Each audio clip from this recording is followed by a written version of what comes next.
అనకాపల్లిలో తారలు దిగివచ్చిన వేళ ధరలు దిగివచ్చిన వేళ ఏప్రిల్ 3న శుభప్రదం షాపింగ్ మాల్ ప్రారంభోత్సవ వేడుకకి శుభాహ్వానం.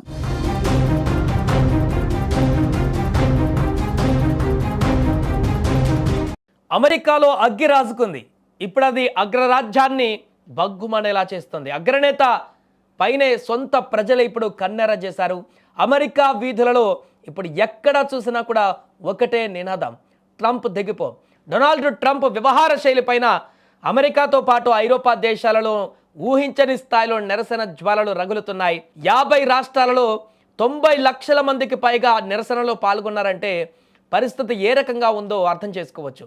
నో కింగ్స్ అనేటువంటి పేరుతో నిన్న చేసినటువంటి భీకరమైనటువంటి నిరసనలు అమెరికాలో ఉన్నటువంటి పరిస్థితులను ఇప్పుడు అర్థం పట్టేలా చేస్తున్నాయి. ట్రంప్ రెండవసారి అధికారం చేపట్టిన తర్వాత జరుగుతున్న ఈ అతిపెద్ద ఆందోళనలు ఆయనకు ఒక చెంపపెట్టు లాంటివని అమెరికా మీడియా కోడైకూస్తుంది. అసలు అమెరికా వ్యాప్తంగా ఈ రేంజ్లో జనాలు రోడ్ల మీదకు ఎందుకు వస్తున్నారు? ట్రంప్ తీసుకున్న ఏ నిర్ణయాలు ప్రజల ఆగ్రహానికి కారణమయ్యాయి? పూర్తి వివరాలు ఈ వీడియోలో ఒకసారి చూద్దాం. 1వ 2వ నగరాలకే పరిమితం కాలేదు ఆందోళనలు. మొత్తం అమెరికాలోని 50 రాష్ట్రాలలో ఏకంగా 3200కు పైగా నిరసన కార్యక్రమాలు జరిగాయి. లక్షలాది మంది పౌరులు తమ పనులన్నీ పక్కన పెట్టి మరీ రోడ్లపైకి వచ్చారు.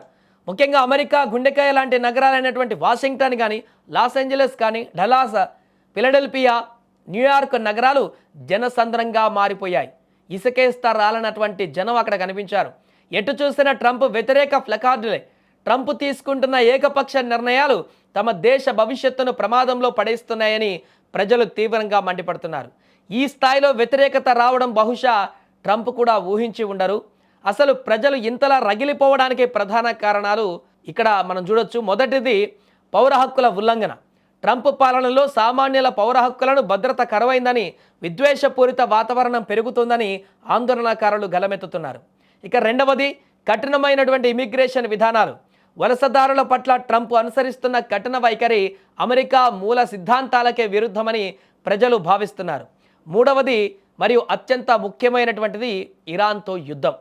పశ్చిమాసియాలో ఇరాన్ పైన కయ్యానికి కాలు దువ్వుతూ వేలాది మంది అమెరికా సైనికులను అక్కడికి పంపడాన్ని అమెరికన్లు తీవ్రంగా వ్యతిరేకిస్తున్నారు. అనవసరమైన యుద్ధాలలో తలదూర్చి అమెరికా యువత ప్రాణాలను బలిపెట్టవద్దని డిమాండ్ చేస్తున్నారు. ఇదే ట్రంప్ పైన తీవ్ర వ్యతిరేకతకు కారణంగా మారింది. ఇక ఈ మహా ఆందోళనలకు కేంద్ర బిందువుగా మిన్నెసోటా రాష్ట్రం నిలిచింది. దాని రాజధాని సెయింట్ పౌల్లో జరిగినటువంటి భారీ ర్యాలీ చరిత్ర సృష్టించింది. ఈ ఆందోళనల తీవ్రతను చూసి ఆ రాష్ట్ర గవర్నర్ టిమ్ వాల్చ్ స్వయంగా స్పందించారు. ప్రజలు తమ గొంతు వినిపిస్తున్నటువంటి తీరు అమెరికా ప్రజాస్వామ్య విలువలకు అద్దం పడుతుంది అని ఆయన పేర్కొన్నారు. అంటే ప్రభుత్వ నిర్ణయాలను ప్రశ్నించే హక్కు ప్రజలకు ఉందని ఆయన పరోక్షంగా ఈ ఆందోళనలకు మద్దతు పలకడం గమనార్హం. మరోపక్క సొంత దేశంలోనే కాదు యూరప్ దేశాలలో కూడా ఇప్పుడు ట్రంప్ విధానాలపైన తీవ్ర వ్యతిరేకత వ్యక్తమవుతుంది. నో కింగ్స్ నినాదాలు ఖచ్చితంగా వైట్ హౌస్ గోడలను తాకే ఉంటాయి. మరి ఈ ప్రజా వ్యతిరేకతను చూసైనా ట్రంప్ తన మొండి వైఖరిని మార్చుకుంటారా, లేక తనదైన శైలిలో ముందుకే వెళ్తారా అనేది కాలమే సమాధానం చెప్పాలి.